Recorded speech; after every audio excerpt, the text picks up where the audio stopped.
name of the Father, the Son, the Holy Spirit, one God, amen. Welcome to Sabers of Light podcast. We're so excited today to have somebody very special with us. We have Mrs. Gala.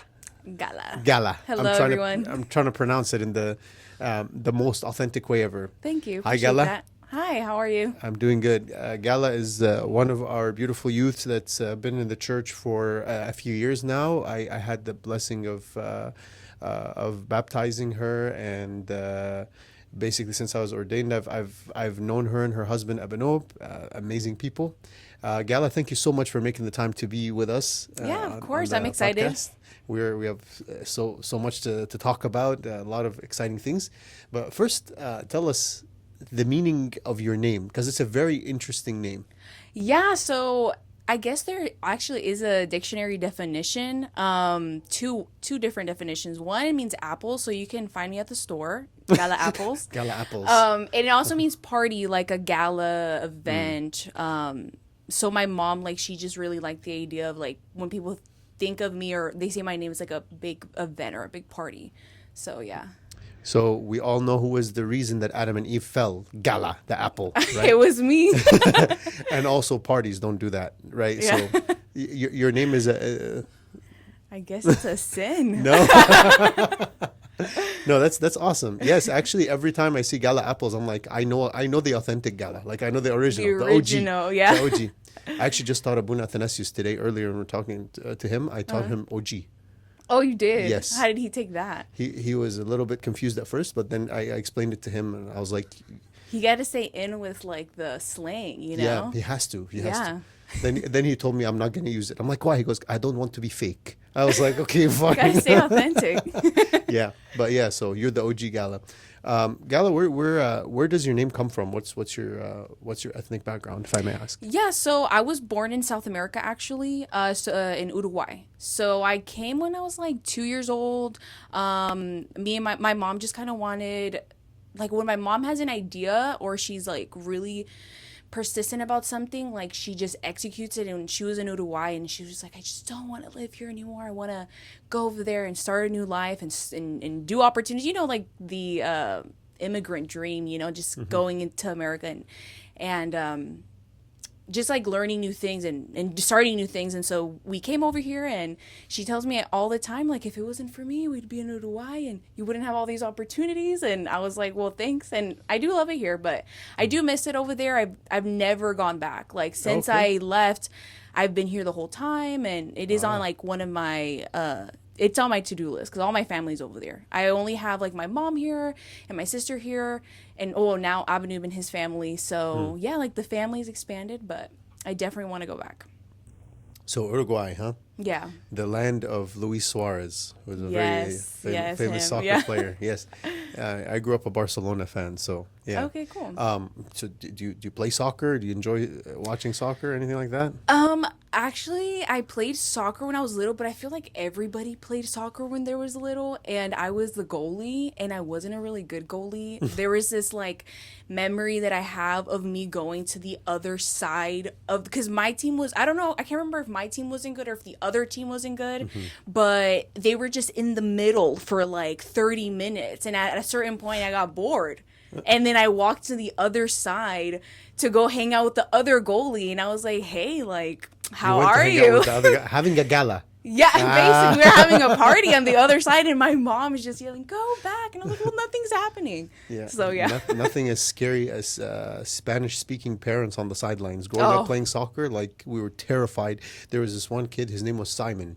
Okay. Funny enough, he's from Colombia.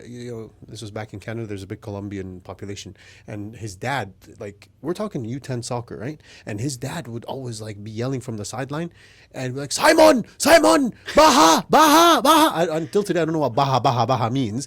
Baha. Yeah, Baha. It's like get lower. Oh, It yes. means get lower. So maybe Yes, going yes. down the field. The kid was already short. I don't understand. And, Go and, he was, any lower. and he was playing goalie and the ball was on the other side. I don't know what he was yelling about. Oh, Maybe no. maybe he thought somebody was pointing a gun at his son. I have no idea. Nothing But beats the yeah, but it's aggression. very, very, yeah. It's motivating. It's You're like, very motivating. so you know what? Yeah. Baja on. Yeah, but actually, it's very, very similar to. I'm sure marrying an Egyptian, you figured out that there's a lot in common between South American culture and Egyptian culture, right? There are certain words like rice, like ros, and arroz is like the same thing. So like there's certain words where it's like it does sound like a Spanish word, so it'll help me whenever I'm talking to them. I'll be like, oh, okay, I kind of understood that one a little bit. Okay. Sugar, Azúcar. sukar. Yes, yes, Oh, yes. very good. There's another yeah, one. That's awesome. Yeah, that there's a lot of similarities, and I think culturally as well, which is great. So, some questions for you. Okay. The first question I'm going to ask you: what was your first impression of the Coptic Orthodox Church?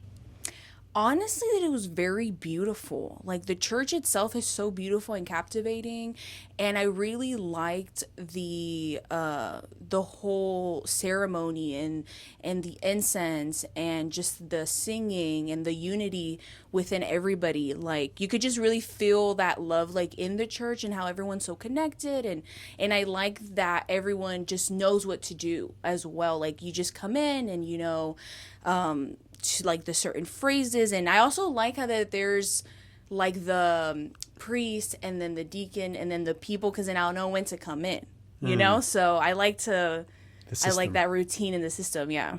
Actually, we just filmed an episode with Father Athanasius about the liturgy.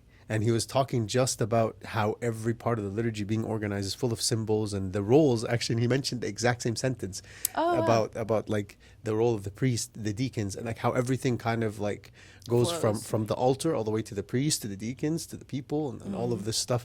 Actually, you should check out that episode if you haven't already. It's the first one on our channel for the podcast, and it's beautiful, and it's great to hear that from you.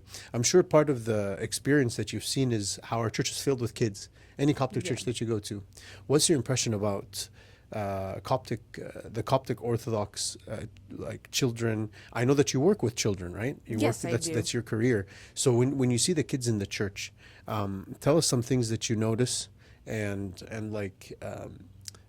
Maybe how kind of tells you a little bit on a deeper level, or teaches you a little bit of a deeper level about the environment, the Coptic environment.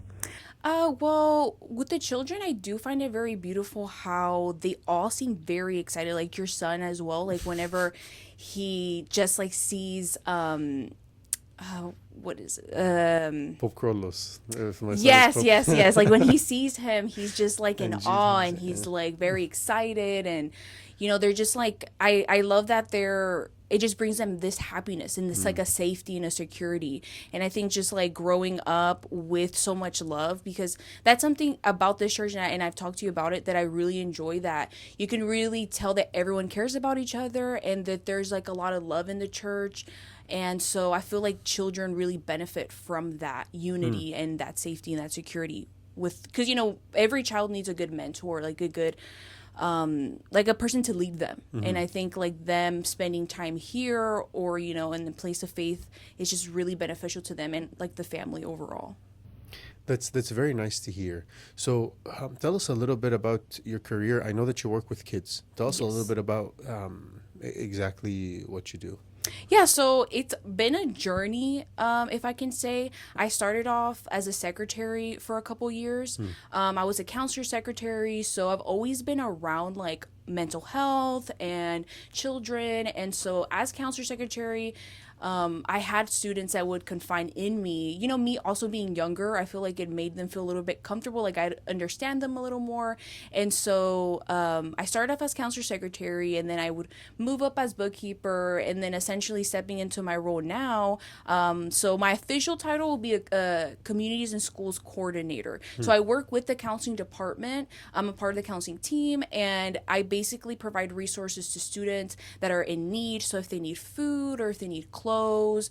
Also, like, we help students academically. So if they're falling behind on their grades, they'll get on my caseload, or they'll be recommended by a teacher or a family member. And they'll be like, hey, they do need a little bit more support. So I'm basically just checking in on their grades. I'll bring them in for a meeting.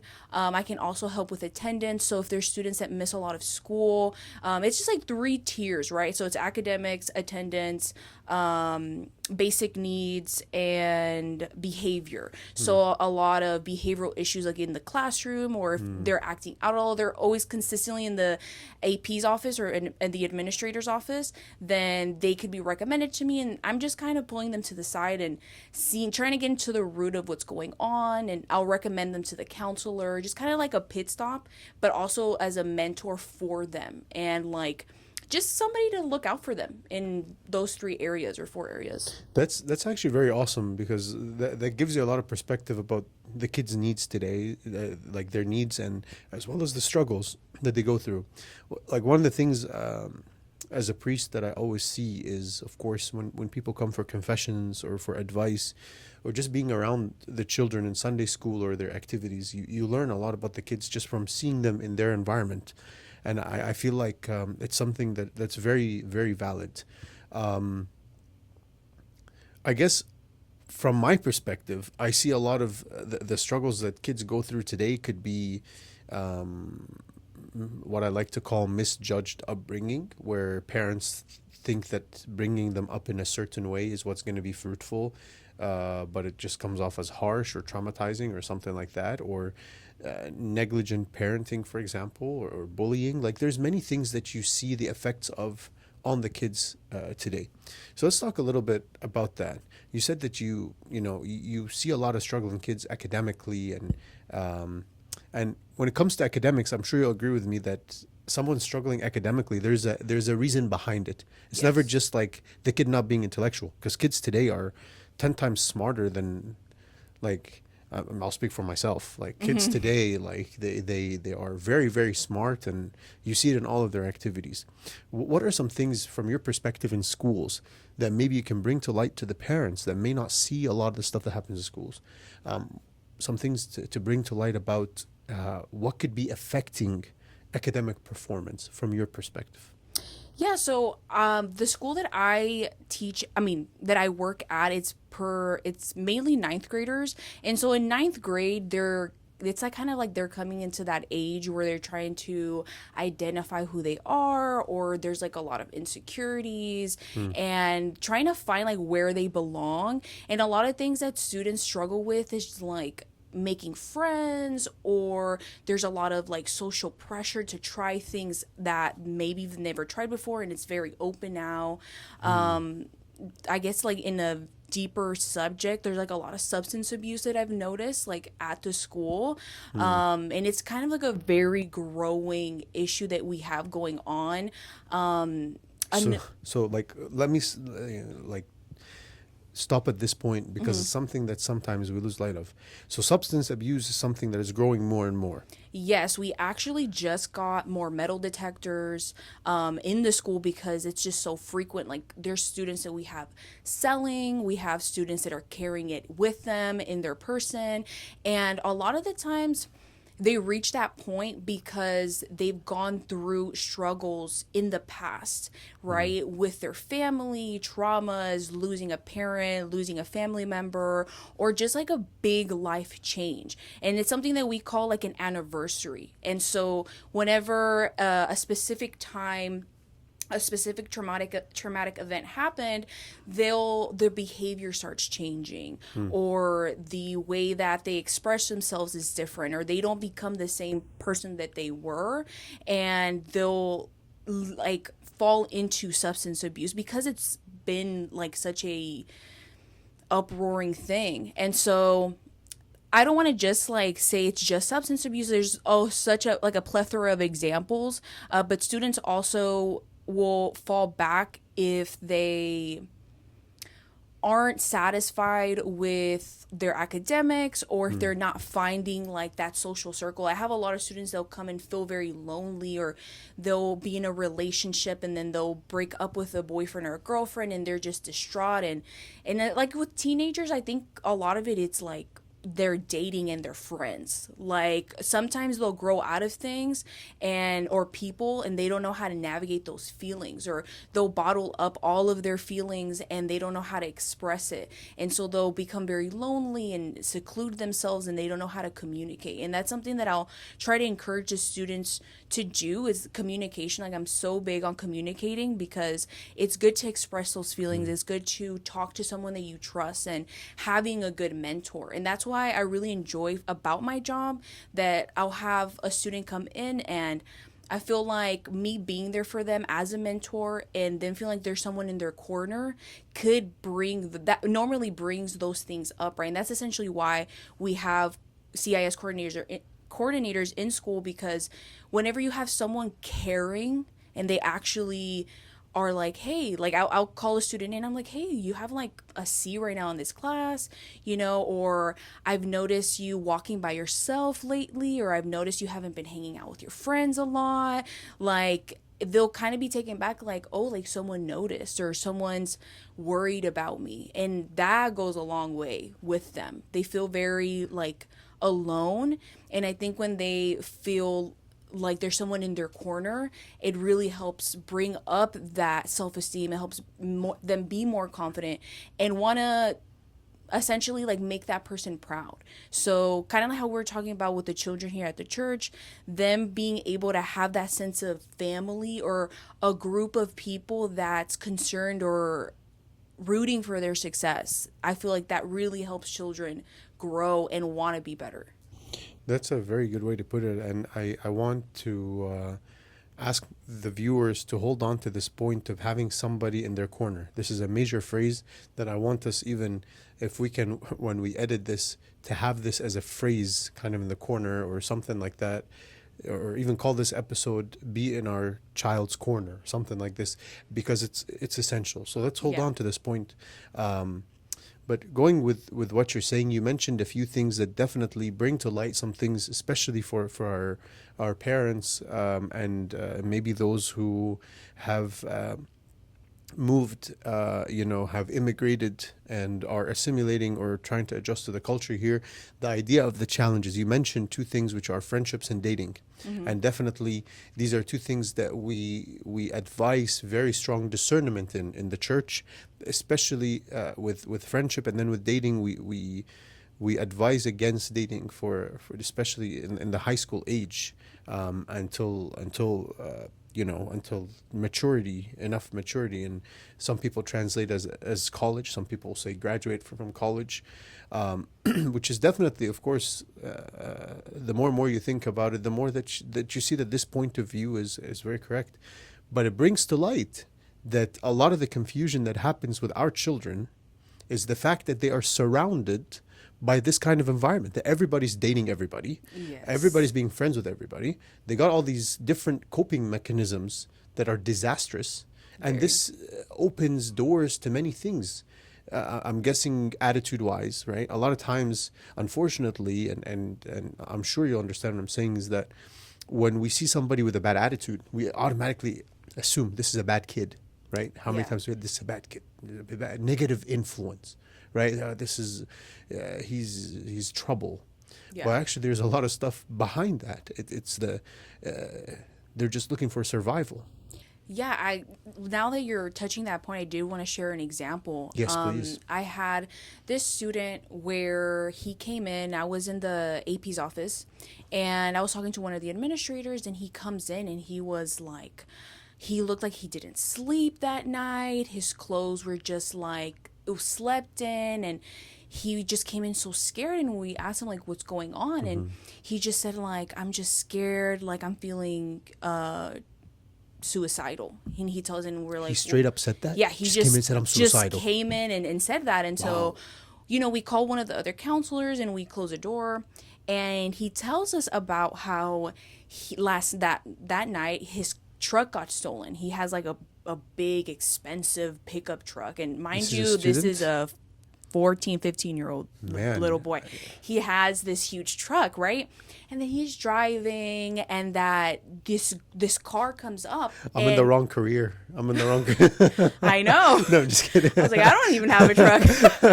And so he says that this car comes up and all these men come out of the car and jump him, take him out of his car, and he had money in his car, take his truck, take his money, and because he had said that he was having like an issue with another student and over the substance abuse, right? So he was Wow. he stole money from this guy that would sell.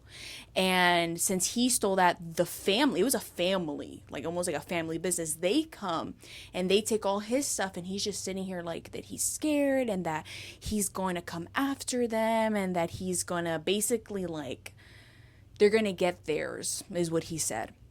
And I sat down with him and I told him, I was like, all of these things, it's going to be never ending, right? And one thing that you'll never have is peace. Because it's like it's like a pride, it's an ego thing. Like you're like, oh, they took this, and then you're gonna take something from them, and then it's just gonna keep going and going and going and going. But one thing that someone cannot take away from you is that peace of mind that you're not gonna be chased. Someone's not gonna come take your truck. I was like, you came in scared, you haven't slept, you're having all of these difficulties, and all because you want to prove something to these people because they took something for you. Sometimes you have to be the bigger person, and it's hard when we're put in that situation where you have to be the bigger person. But if it comes to giving you that peace of mind, and I even shared with him, I was like, when I came to school, like I had no stresses or worries about someone coming after me. I just come to school, do what I have to do, and like stay focused and being the age that you are. And he tells me that he has to be in this life because his mom doesn't make enough money, and he had to like start these activities because the mom needed help with the bills. And so if he stops doing it, then they wouldn't be able to have these necessities that they need. And so it was just really disheartening to hear because, those are the examples. Like these students are, like you said, will be identified as a bad kid or a bad student, and oh, don't hang out with him or don't involve yourself with this person. But there's all of these layers within these kids and all these things that they're facing. And it's so unfortunate because it's the parent, like there's only so much one can do, even with reporting to CPS. Like a lot of the times those cases fall through, or so you can only be as much as a mentor or a guide for them and try to have these parent meetings. But at the end of the day, it all falls back on the parent, allowing these things to happen. And so he's just stuck in this cycle. And so we just try to work with him as much as we can. But essentially he kind of starts like retracting because also the group of friends that he was around, they did the same things. And so one can only do so much with the like being that mentor and checking up on him. And you do see that difference where you can see kind of like the gears turning. Like it might not be this big eureka move, right? But it's about planting seeds and them remembering those talks that you have with them, and they might be in that situation again, but they might remember, oh, Ms. Bernini told me, is my piece worth this situation? And so I think it's a lot about planting those seeds for them. I couldn't agree more. And actually, one of the things you mentioned in there is like a part of the pressure is these kids feeling all these different responsibilities. And in counseling, they call that parentification. Or in when you study like personality disorders, and that's when kids are burdened with the responsibility of the parents in a situation that's out of line or like above their limits, and it is definitely damaging. And I think the approach that you're saying is planting all these seeds for them to kind of go off of is something very important. Don't forget to like, share, and subscribe to Sabers of Light. And if you would like to contribute to our service, you can use the Zelle link shown on the screen below. And I'm very happy to say that this was a great part 1. Tune in for part 2. We'll see you next time. God bless you.